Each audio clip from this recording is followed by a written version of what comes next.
মায়ের নজর লাগে বেশি।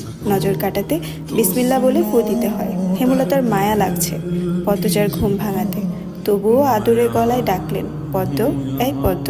পদ্মজা চোখ খুলে মাকে দেখে দ্রুত উঠে বসেন। যেদিন ঘুম থেকে উঠতে দেরি হয় সেদিনই হেমলতা ডেকে তুলেন। পদ্মজা অপরাধী কণ্ঠে প্রশ্ন করল, বেশি দেরি হয়ে গেছে আম্মা? হেমলতা বলেন, সমস্যা নেই, মুখ ধুয়ে খেতে আয়। পদ্মজা দ্রুত কলপারে গিয়ে ব্রাশ করে মুখ ধৌত করে। হেমলতা শিক্ষকের মেয়ে, তাই তার মধ্যে নিয়ম নীতির প্রভাব বেশি। মেয়েদের শক্তপোক্ত নিয়মে রেখে বড় করেছেন। পদ্মজা রান্নাঘরে ঢুকে দেখল প্লেটে খাবার সাজানো। সে মৃদু হেসে প্লেট নিয়ে টেবিলে গিয়ে বসলো। তখন হেমলতা আসেন। পদ্ম দ্রুত ওড়না দিয়ে মাথা ঢাকে। হেমলতার দেওয়া আরেকটা নিয়ম, খাওয়ার সময় মাথা ঢেকে খেতে হবে। পদ্মজা নিশ্চুপ থেকে শান্ত ভঙ্গিতে খেতে লাগলো। হেমলতা মেয়েকে সহজ কণ্ঠে বললেন, তাড়াহুড়ো করছিস কেন? মুখ ধুতে গিয়ে চুল ভিজিয়ে এসেছিস, খেয়ে রোদে বসে চুলটা শুকিয়ে নিবি। আচ্ছা আম্মা।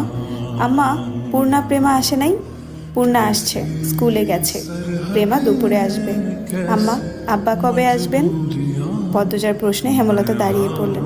শুকনো গলায় জবাব দেন, জানি না, খাওয়ার সময় কথা বলতে নেই। হেমলতা চলে যেতেই পদ্মজার চোখ থেকে টুপ করে এক ফোঁটা জল পড়ে পাতে। পদ্মজা দ্রুত হাতের উল্টো পাশ দিয়ে চোখের জল মুছে। পদ্মজার জীবনে জন্মদাতা আছে ঠিকই, কিন্তু জন্মদাতার আদর নেই। সে জানে তার দোষটা কি, কেন নিজের বাবা বাকি বোনদের আদর করলেও তাকে আদর করেন না, কথা অবধিও বলেন না। দুইবার মাকে জিজ্ঞাসা করেছেন সে, আমি কি তোমাদের সত্যিকারের মেয়ে আম্মা? সন্তান হয় না বলে কি দত্ত কিনেছিলে? আব্বা কেন আমাকে এত অবহেলা করেন? ও আম্মা, বলো না। হেমলতা তখন নিশ্চুপ থাকেন। অনেকক্ষণ পর বলেন, তুই আমার গর্ভের সন্তান আর তোর বাবারই মেয়ে। এখন যা, পড়তে বস, অনেক পড়তে হবে তোর, ব্যাস এইটুকুই। এর বেশি কিছু বলেন না হেমলতা।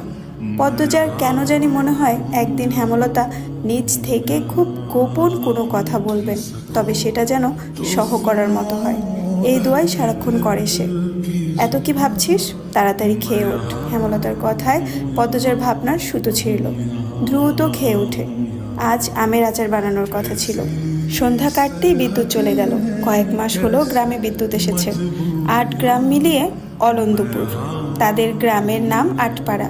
প্রতিদিন নিয়ম করে সন্ধ্যা রাত থাকে 3 ঘন্টা গ্রাম অন্ধকারে তলিয়ে। আর সারাদিন তো বিদ্যুতের নামগন্ধও থাকে না। বিদ্যুৎ দিয়ে লাভটা কি হলো? পদ্মজা, পূর্ণা, প্রেমা 3 বোন একসাথে পড়তে বসেছিল।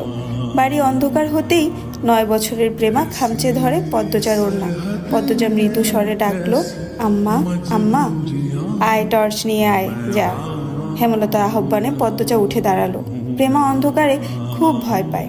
পদ্মজার ওড়না ছেড়ে পূর্ণার হাত চেপে ধরে। টর্চ নিয়ে রুমে ঢোকার মুহূর্তেই পদ্মজা গেট খোলার আওয়াজ পেল।